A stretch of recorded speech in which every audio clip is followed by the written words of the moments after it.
नमस्कार मित्रों, योग आयुर्वेद में आपका पुनः स्वागत करता हूं एक नई वनस्पतीय जानकारी के साथ। तो आज हम बात करेंगे अतिवला के बारे में कि अतिवला का प्रयोग हम किस प्रकार कर सकते हैं। उसके जो फल है, बीज और छाल, जड़ को हम किस प्रकार यूज कर सकते हैं और कौन कौन सी बीमारियों से हम छुटकारा पा सकते हैं।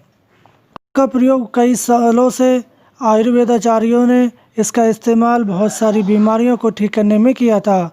अतिवला का उपयोग करके कई बीमारियों में लाभ पा सकते हैं। ये तीखी, कड़वी और पचने में हल्की और चिकनी तथा वात पित्त को संतुलन करने वाली होती है। ये मनुष्य की आयु, शरीर का बल, चमक और यौन शक्ति को भी बढ़ाती है। इतना ही नहीं, आयुर्वेद में ये भी बताया गया है कि अतिवला का अर्क बार बार पेशाब आने की समस्या को भी खत्म करता है। इसकी छाल खून का बहना रोक देती है। अतिवला की जड़ का दर्दनाशक और बुखार उतारने के लिए प्रयोग किया जाता है। अतिवला के बीज कफ निकालने के लिए किया जाता है। अतिवला की जड़ का तेल दर्दनाशक होता है। परिचय की बात करते हैं, आप देख लें। कुछ इस प्रकार होती है अतिवला का ये जड़ी बूटी।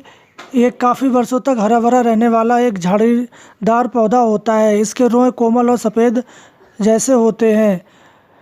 इसके तने गोल और बैंगनी रंग के होते हैं। अतिवला की प्रमुख प्रजातियाँ दो और अन्य होती हैं जो चिकित्सा के रूप में प्रयोग किया जाती हैं। इसकी जो अन्य प्रजातियाँ वो होती हैं घुंटिया और कंगनी। पीले रंग के थोड़े होते हैं, गोल गोल, और इसके जो फल हैं ये कंगनीदार, जो गोल गोल होते हैं, और इसके बीज इसके अंदर निकलते हैं काले रंग के। रहे आप ये सूख जाने पे काले रंग के हो जाते हैं और इसके अंदर जो बीज निकलते हैं वो कुछ इस प्रकार होते हैं, छोटे छोटे। अतिवला का बॉटनिकल नाम एबुटिलन इंडिकम है और ये मवेशी कुल का है, और इसको हिंदी में कंगनी या छप्पी और इंग्लिश में इंडियन मैलो या कंट्री मैलो के नाम से जानते हैं। संस्कृत में अतिवला या कांगतिंगता, उर्दू में कांगनी, कन्नड़ में श्रीमुद्रगिड्डा, नेपाली में कांग्यू या अतुवलु के नाम से जानते हैं। ये अलग अलग क्षेत्रों में अलग अलग नामों से जानी जाती है। उसके अलग प्रयोग भी होते हैं। तो आप इसका किस नाम से जानते हैं और इसका प्रयोग किस प्रकार करते हैं, हमें आप बता सकते हैं। अतिवला के फ़ायदे। आँखों के लिए ये बहुत ही लाभकारी होती है।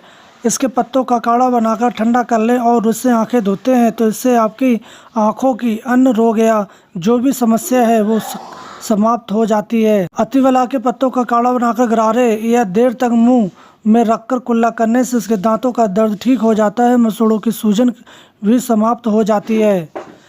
खांसी आने पर आप इसके फूलों का चूर्ण 1 से 2 ग्राम की मात्रा में घी के साथ सेवन करते हैं तो इससे सूखी खांसी व खून आने वाली उल्टी में भी लाभ होता है। अतिवला के बीज तथा वसा के पत्तों का काढ़ा बनाकर करीब 10 से 20 मिलीलीटर मात्रा में सेवन करने से खांसी में लाभ हो जाता है। पेचिश होने पर आप इसके पत्तों की सब्जी को घी के साथ सेवन करने से पेचिश में लाभ हो जाता है। बवासीर में इसका उपयोग करने से आप बवासीर से छुटकारा पा सकते हैं। अतिवला के बीजों को कूटकर रात भर पानी में भिगो दें। इसी पानी को करीब 10 से 20 लीटर मात्रा में पीने से तथा अतिवला के पत्तों की सब्जी बनाकर खाने से बवासीर में लाभ हो जाता है। मूत्र संबंधी समस्याओं में आप 10 से 20 मिलीलीटर अतिवला की जड़ के काढ़े का प्रयोग करने से पेशाब में होने वाली सभी प्रकार की परेशानियों में लाभ हो जाता है। इसके बीजों को मोटा कूटकर रात भर पानी में भिगोकर रख दें। इस पानी को सुबह करीब 10 से 20 मिलीलीटर आप पी लेते हैं तो पेशाब की जलन आदि समस्याओं का निदान हो जाता है। इसके पत्तों का काढ़ा बनाकर आप 10 से 20 मिलीलीटर मात्रा में पीने से मूत्राशय की सूजन ठीक हो जाती है।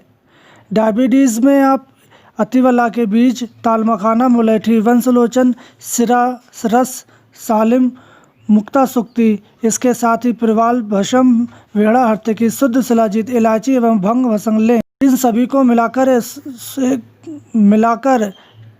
करीब 125 मिलीग्राम की गोली बना लेते हैं और इसे सुबह शाम एक एक गोली आप शहद के साथ सेवन करते हैं तो डायबिटीज़ में काफ़ी फ़ायदा हो जाता है। अतिवला के पत्ते तथा जड़ का काढ़ा बनाकर आप करीब 20 से 30 मिलीलीटर मात्रा में सेवन करते हैं तो आपकी पेशाब के रास्ते की पथरी चूर चूर होकर बाहर निकल जाती है। रक्तपितर या श्वेतपितर या माहवारी में अधिक खून बहना, उसमें आप 1 से 2 ग्राम अतिवला की जड़ के चूर्ण को चीनी या शहद के साथ सेवन करने से आपके रक्तपितर या श्वेतपितर में बहुत ही लाभ हो जाता है। ल्यूकोड्रमा या सफ़ेद दाग में आप अतिवला के चूर्ण 1 से 2 ग्राम, चंदन का कलक 1 से 2 ग्राम और तुबरक तेल करीब 2 से 5 मिलीलीटर तथा बाकुची तेल 2 से 4 मिलीलीटर लें। इससे मिलाकर सफ़ेद दाग पर आप लेप करते हैं तो उसमें काफ़ी लाभ हो जाता है। इसके पत्तों तथा फूलों का लेप तथा काढ़ा से आप घाव को धोने से तुरंत घाव भर जाता है। बुखार आने पर आप इसके 20 से 30 मिलीलीटर काढ़े 1 ग्राम सोंठ चूर्ण मिलाकर या जड़ को रात भर पानी में भिगोकर उसी पानी को करीब आप 20 से मिलीलीटर मात्रा में पीने से बुखार उतर जाता है। पीलिया होने पर आप 1 से 2 ग्राम अतिवला की जड़ को चूर्ण में शहद मिलाकर खाने से आपका पीलिया में बहुत ही लाभ होता है। शारीरिक दुर्बलता में आप इसको 5 से 10 अतिवला की जड़ के चूर्ण या इसका रस करीब 5 से 10 मिलीलीटर शहद या घी में मिलाकर लेते हैं तो आप देखेंगे कि 1 वर्ष तक पाचन क्षमता के अनुसार सुबह और शाम सेवन करें। सेवन करने के कुछ घंटों बाद दूध तथा घी मिला शाली चावल खाएं। इससे बुद्धि बढ़ती है, शरीर में ताकत मिलती है और याददाश्त भी बढ़ती है।